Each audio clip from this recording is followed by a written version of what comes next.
কি করছো? আমি এখন আম খুঁজতে যাব, আপনারা আমার সাথে আসুন। দেখুন বৃষ্টির পরে আয়েশা তার পুঁই শাকের খেতে কি করে বেড়াচ্ছে তাই দেখুন শুধু। এখন বলছে সে আবার আম খুঁটবে। চলুন সাথে যাই, দেখা যাক আয়েশা বুড়ি আম পায় কি না। এই যে আম গাছ, আর এই যে পানি, চারিদিকটা স্নিগ্ধ আর একেবারে শান্ত প্রশান্তময় হয়ে গেছে বৃষ্টির পরে। এই যে একেবারে প্রাকৃতিকভাবে লাগানো পুঁই শাক গাছ কত সুন্দর সুন্দর হয়ে গেছে দেখেন। এগুলা জাংলা দেয়া হচ্ছে, এখনো কমপ্লিট হয়ে নাই। পেয়েছো আম?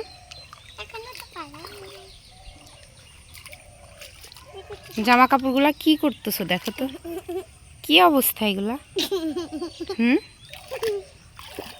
তাও বৃষ্টির পরে আয়েশা বাইরে এসেই ছাড়বে, কোনো কথা শুনবে না। আসো আসো আসো, আম নাই, আসো চলে আসো।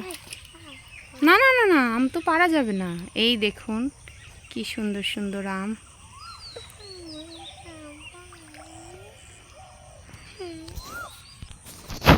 এ আয়েশা, তোমার পুঁই শাক ক্ষেত দেখা হয়নি? পুঁই শাক ক্ষেত দেখা হয়নি? এখনো পানির মধ্যে দাঁড়াই কি করতেছো?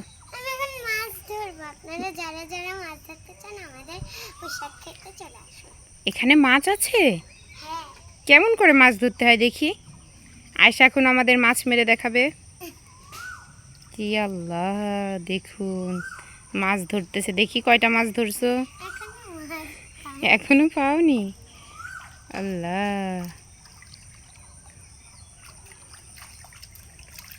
দেখুন কি করতেছে আয়েশা।